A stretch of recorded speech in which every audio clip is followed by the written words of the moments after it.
Welcome back to AARAA'S stories. How did a Corsican outsider become the ruler of France and one of the most feared leaders in history?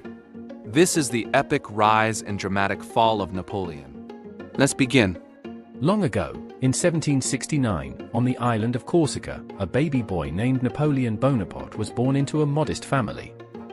No one knew that this small boy would grow up to become one of the most powerful men in European history. From a young age, Napoleon was sharp, ambitious, and had a fiery spirit. He trained in military schools in France and rose quickly through the ranks during the chaos of the French Revolution.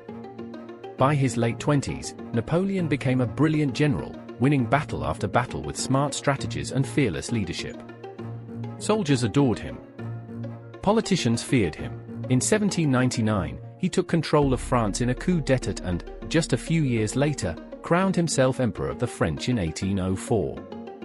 Napoleon dreamed of building a vast European empire. He led France into a series of wars known as the Napoleonic Wars, defeating many powerful enemies: Austria, Prussia, Italy, and others. For a time, it seemed like nothing could stop him. But power has its limits. In 1812, Napoleon made his greatest mistake: he invaded Russia. The brutal winter and long supply lines devastated his army. Only a small fraction of his troops made it back.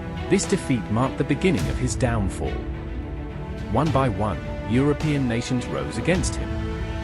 In 1814, he was forced to abdicate and was exiled to the island of Elba. But Napoleon wasn't done. He escaped, returned to France, and ruled for 100 days before being defeated at the Battle of Waterloo in 1815 by the British and Prussians.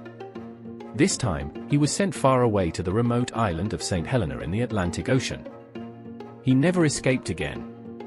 Napoleon died there in 1821, at the age of 51. Though his empire fell, Napoleon's legacy lived on, in the laws he created, like the Napoleonic Code, in military history, and in the hearts of those who admire strong leadership, ambition, and determination. Exiled to a lonely island, far from the world he once ruled, Napoleon's story ended in silence. But his legacy marched on. From legal reforms to military strategy, his shadow still looms over history.